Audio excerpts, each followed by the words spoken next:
Hello everyone.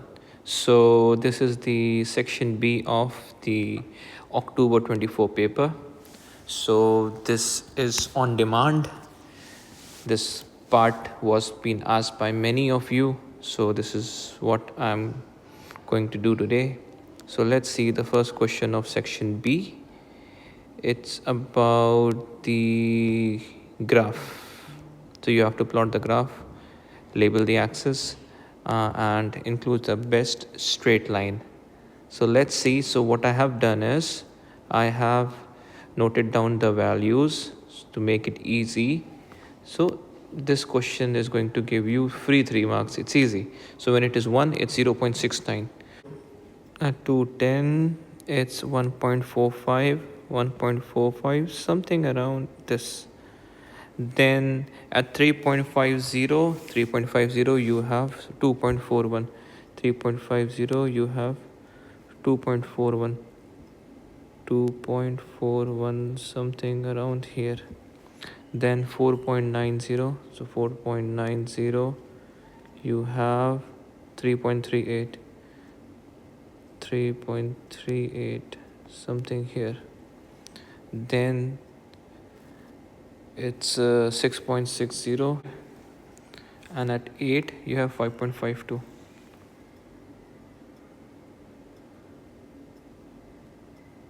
Somewhere here. And then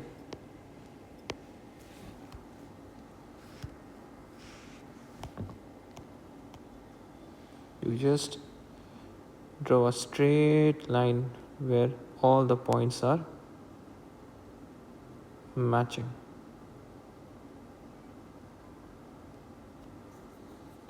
This is what you're going to do.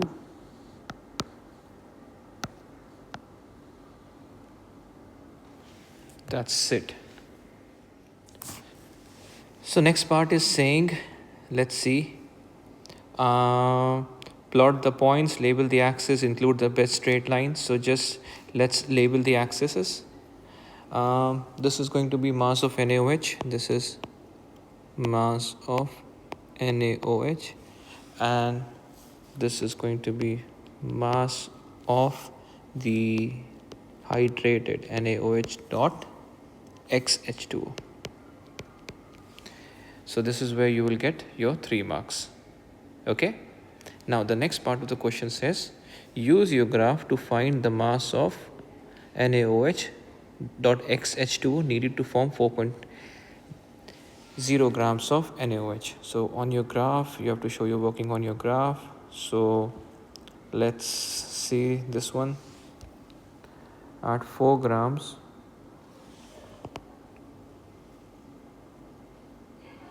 how much is coming? So you have to just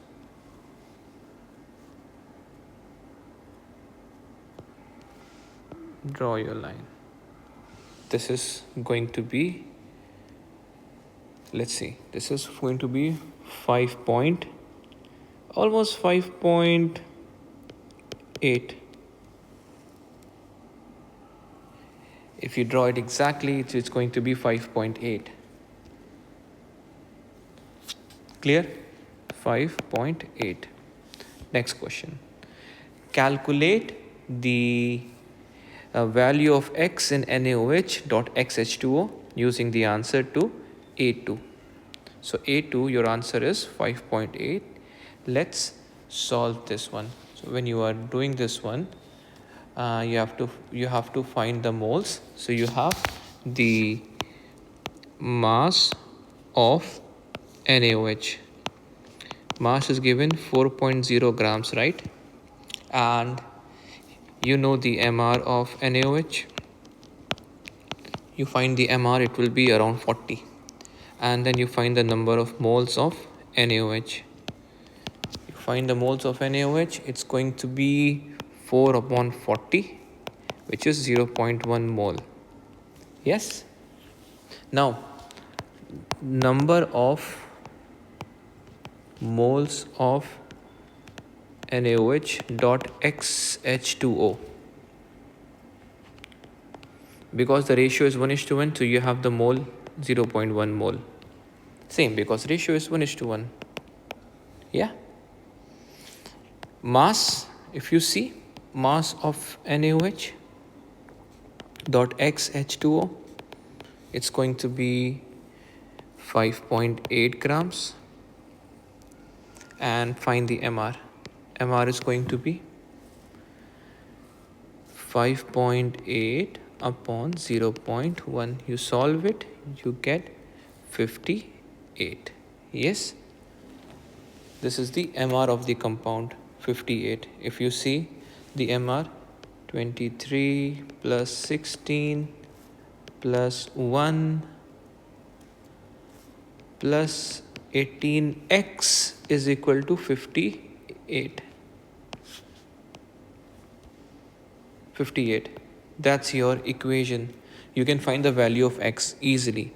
So 40 plus 18x is equal to 58.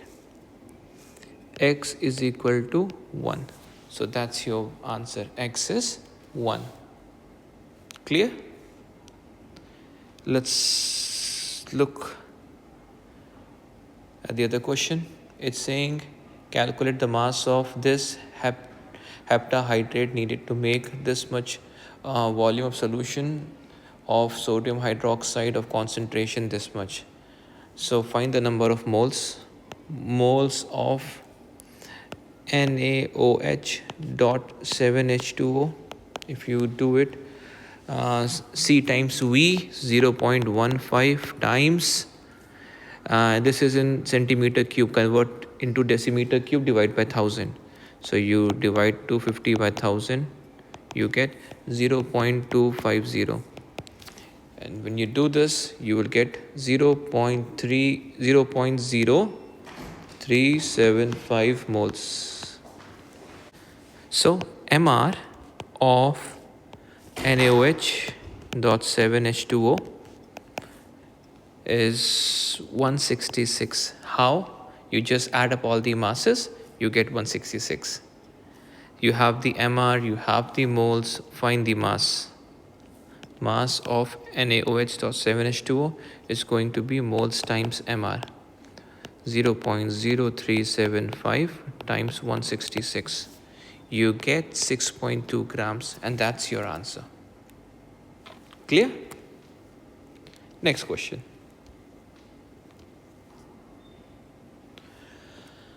So let's see.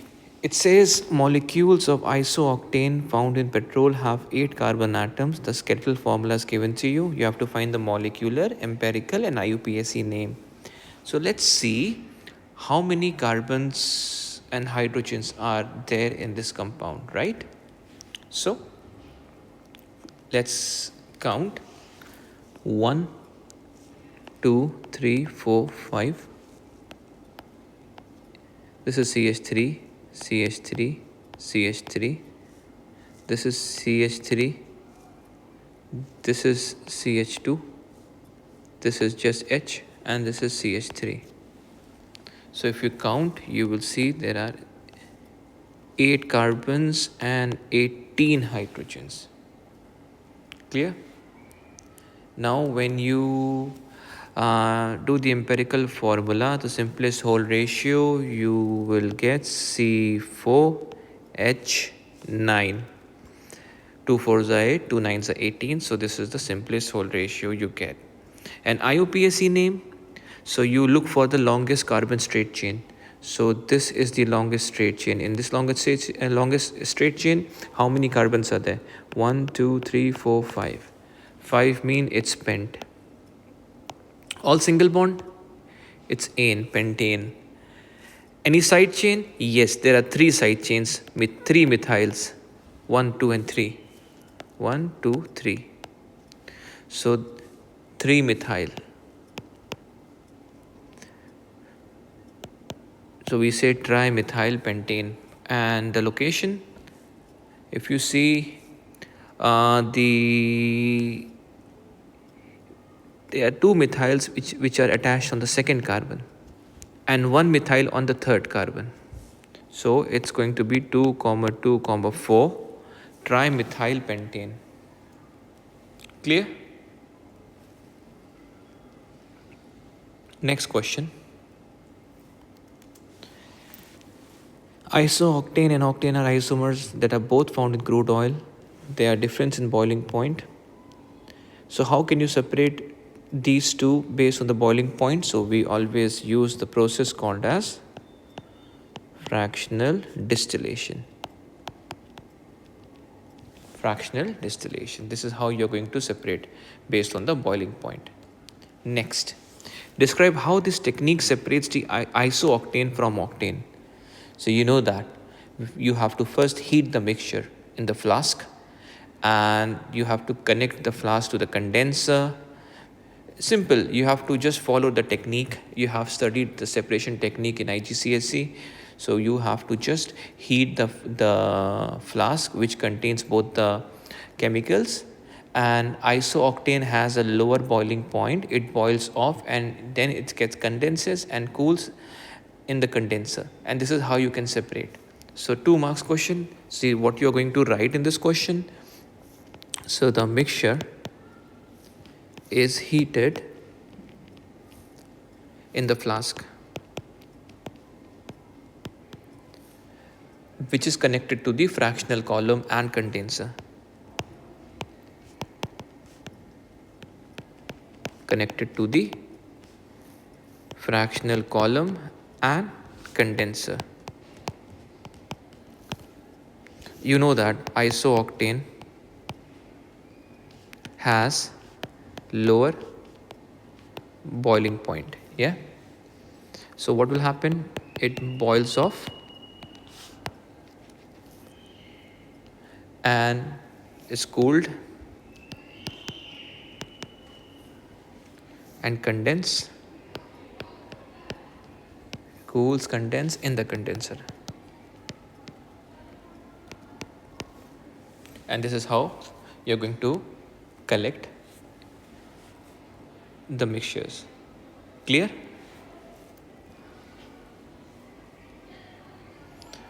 Then you are talking about the equation for the complete combustion. Complete combustion, you know, in excess of oxygen, right?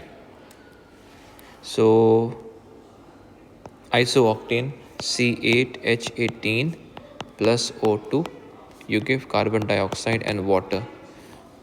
So when you undergo complete combustion, when you carry out a complete combustion, you get carbon dioxide and water. And when the combustion is incomplete, you get carbon monoxide and water. Clear? And then just balance it, 8 carbons and 9 hydrogens because it's 18. And then your oxygen is going to be 12.5. That's it. Next, 4 mark. Talk about the how these each pollutant is formed in the car engine, including the conditions required. You may include the appropriate equation if you want to include. Yeah. So what you can say, carbon monoxide and nitrogen monoxide. So basically carbon monoxide is produced due to the incomplete combustion.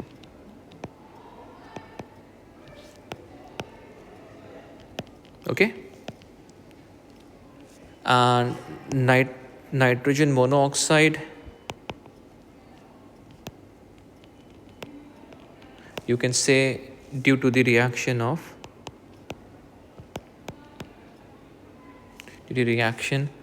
of oxygen and nitrogen in the engine.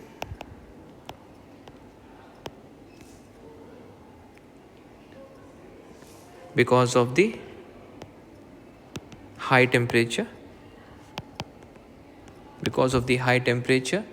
in the engine, or you can say due to the spark in the engine due to ignition. That's it. Clear? Identify another pollutant other than carbon dioxide, monoxide, and nitrogen monoxide produced in the car engine. Sulfur dioxide. That's the other one, because fuel contains sulfur impurities.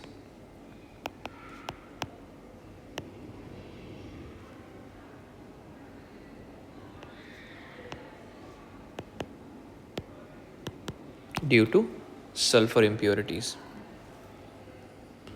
Isooctane reacts with the excess of chlorine to form mixture of chlorinated compound. Isooctane is an alkane. Alkane reacting with a halogen. State the type of and the reaction of this mechanism. So basically this is free radical substitution reaction.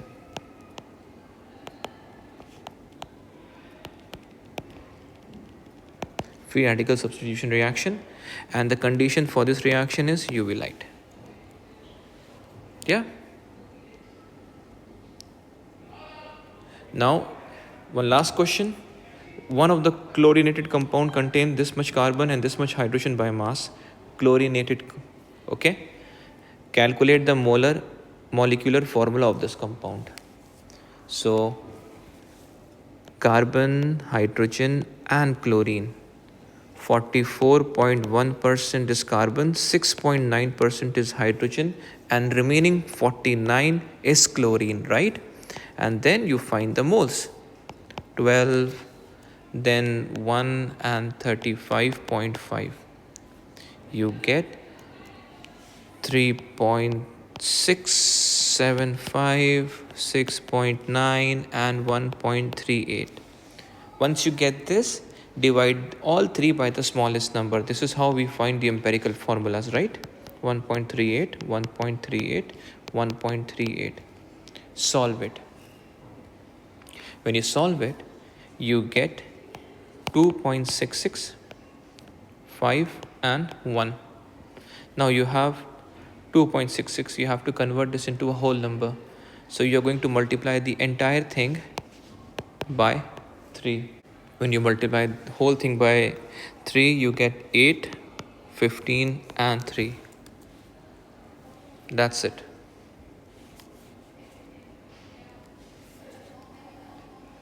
Well, question number 19 is about alkenes. Two reactions are given. They ask you the mechanism and the type of reaction for reaction 1. Reaction 1 is reacting with HCl. HCl breaks into H plus and Cl minus. So what type of reactions alkenes always undergo? They undergo electrophilic addition reaction. Addition. Okay? Now, next question is explain why the structure of intermediate in reaction 1 means that 2-chloropropane is formed in greater yield than 1-chloro. 1-chloro is minor and 2-chloro is major, right? So basically when the reaction took place, what happened? There were 2 carbocations formed. The carbocation was like, for a major product, this was the carbocation, and for the minor product, the carbocation was formed this side of the carbon, right? Because it depends upon the position where H goes and attaches itself, right? So you got 2 carbocations, and you have to see where the chlorine goes and attaches itself. So 2-chloropropane is formed from the secondary carbocation, which is more stable than the primary, because if you see the secondary carbocation, it has more methyl groups that are electron donating. So how we can write the overall thing about this? 3 mark. You can first say, first mark you will get for saying that 2-chloropropane is formed from secondary carbocation, which is more stable. Okay? More stable than primary carbocation. Why? Just give the reason. Because secondary carbocation has more methyl groups that are electron donating. Because secondary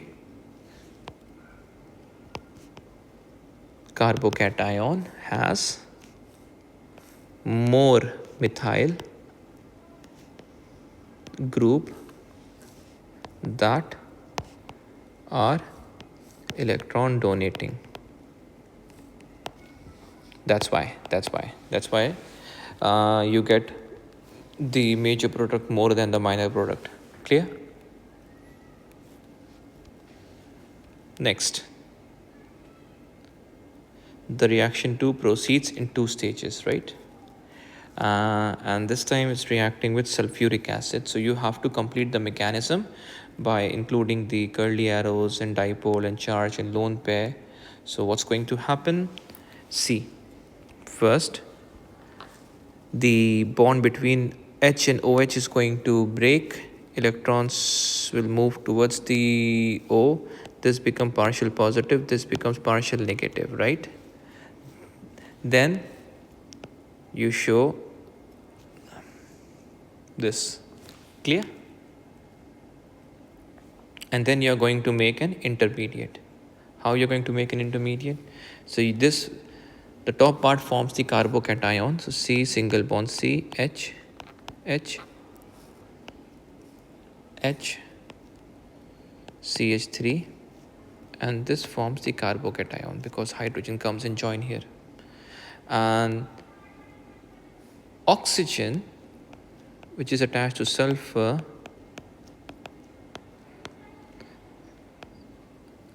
this one is going to have a lone pair, right? And this is going to join on this. And this completes your mechanism. It's same, but just to confuse, they use sulfuric acid here. Rest of the things will be same. The formation of the carbocation and the lone pair, everything's going to be same the way you have studied. Clear? So question number 20 is about the ionization energy.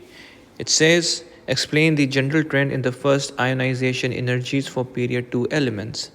Now, the general trend of the ionization energy basically increases from left to right in a period, right? So 2-mark question. The first mark you have to say increases from left to right in a period. Okay. Now you have to give a reason why this thing happens. Because the atomic radius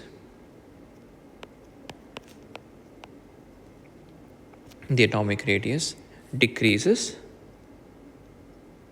So when the atomic radius decreases, the size becomes smaller. The valence electrons,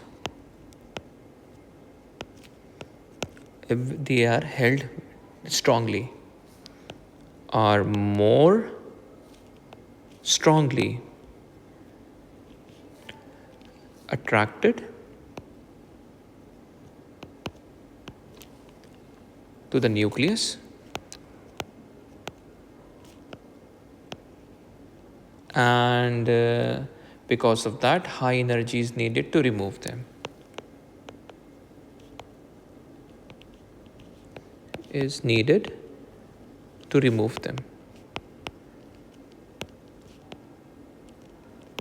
Then next question, explain which one of the element from lithium to nitrogen deviates from the general trend.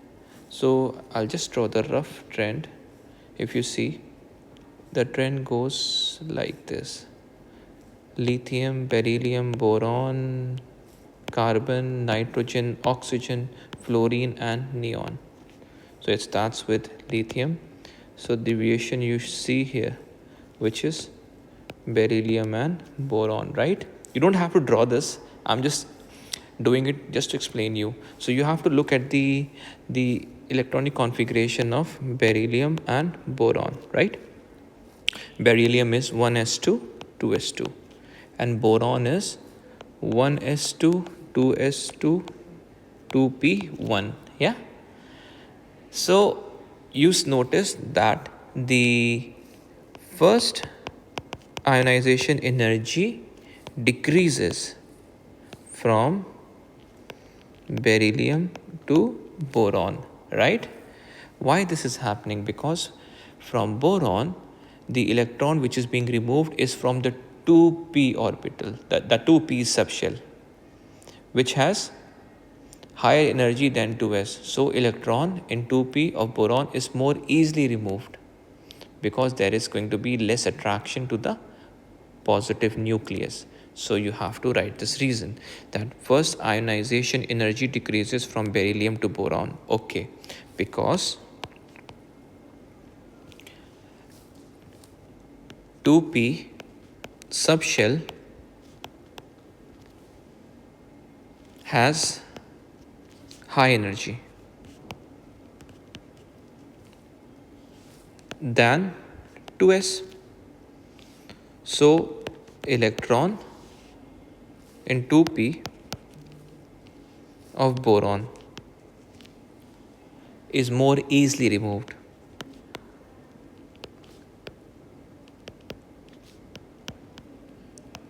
More easily removed because of less attraction to the nucleus. Clear?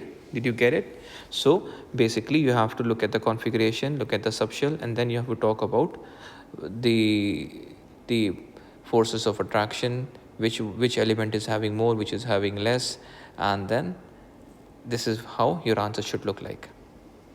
Okay? Let's see the next one.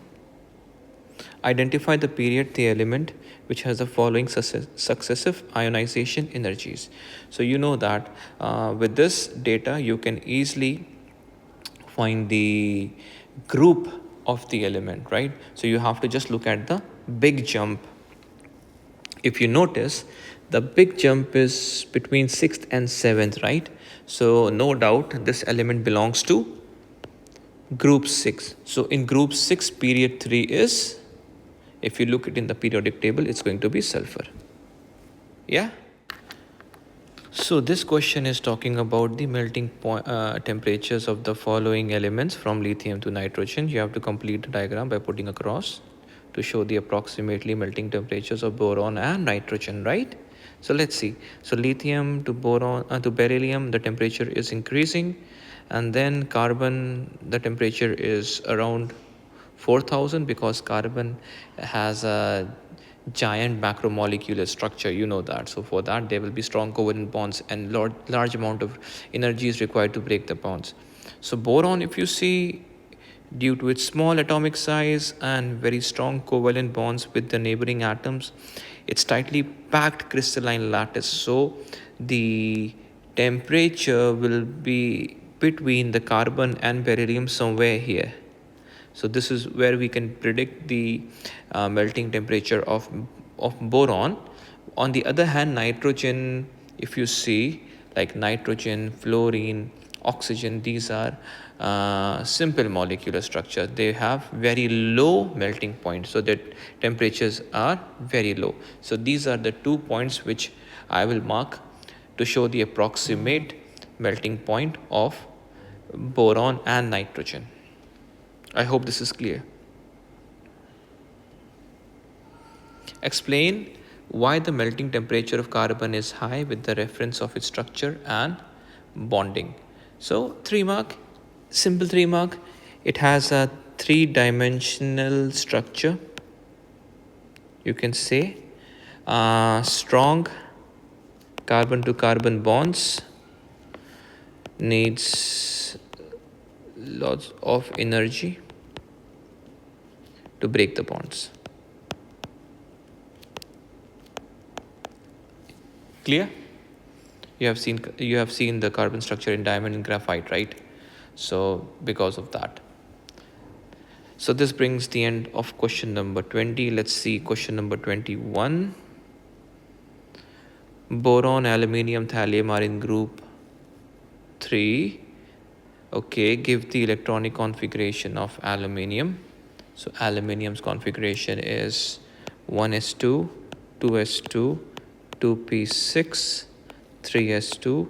So how many? 6, 7, 8, 10, 11, 12 and 3p1. So 6, 7, 8, 9, 10, 11, 12, 13. Yeah, that's it. This is the electronic configuration for this. Clear? Now, next question. Okay, so this type of question, when they are talking about compare and contrast, you need to give 1 point to compare and 1 point to give the difference. So if you see boron, aluminium and thallium, they all are in similar group. Yeah. So what do they have common? They have valence electron, all the valence if you see the valence electrons all end in p1, right? If you look at the boron, 1s2, 2s2, 2p1, aluminium is 3p1. So they all, so the correct answer you will write is all end in p1, and you have to contrast, so they have different number of shells. Clear? So deduce using the electron pair repulsion theory the expected shape of these compounds, right? So let's see how many bond pair and lone pair are there in all the three. So BCl3, B, Cl3, Cl, Cl and Cl. This is BCl3. AlCl3, if you see, AlCl, Cl and Cl. And next one, TL, Cl, Cl and Cl. So they have the bond angle 120, right? To maximize the repulsion, right? So you can talk about there are 3 bonding pair, no lone pair, and the shape is trigonal planar. For why the shape is trigonal planar? For minimum repulsion between the bonding pairs.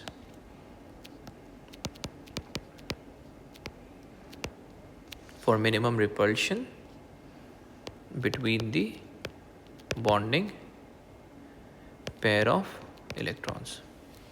Clear? This is the ideal gas law question. You have to just show that the data is consistent with the formula of AlCl3, which is Al2Cl6.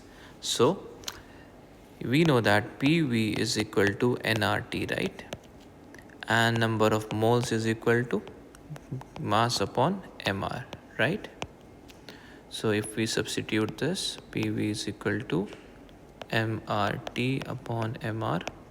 So just put in the value. The mass is 5 grams times gas constant is 8.31 times the temperature is 455 Kelvin upon the pressure is 1.01 times 10 to the power 5 times the volume is 7 and it's centimeter cube. You have to convert it, so 10 to the power minus 6.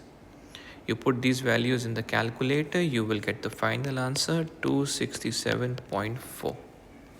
Yeah, this will be your answer. And then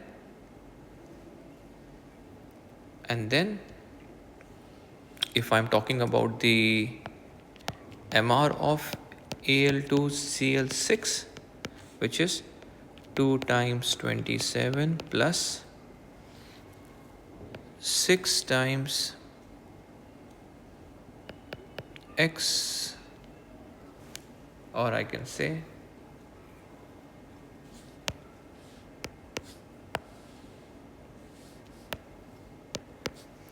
now this is consistent with the Al2Cl6 if I find the MR, which will be similar to 267.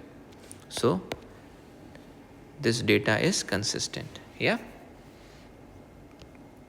Next, draw the dot and cross diagram for Al2Cl6 using the dot and cross, right? So showing the dative bonding Cl, Cl, Al, Cl, Cl, Al, Cl, Cl. Now you're going to show the valence electrons.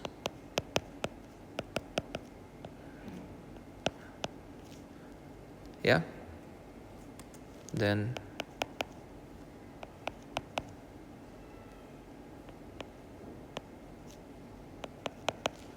this is the way you are going to show it in the exam. You don't have to miss anything. If you miss, you're going to lose marks.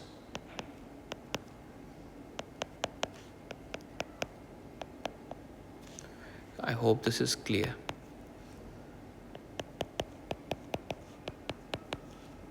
And this, the octet is complete. Yeah, you will get simple 3 marks. I hope this is clear.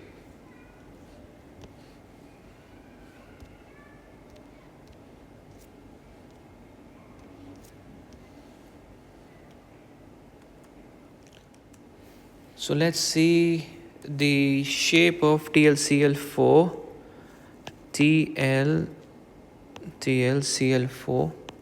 This is what the structure will look like. The seesaw structure. There will be lone pairs over here, and the angles between the two chlorine is 120, and the angle between this is 90 degrees. So this is your shape. Well, so this brings the end to this paper. I hope you enjoyed. Let me know how do you feel about this paper. Take care.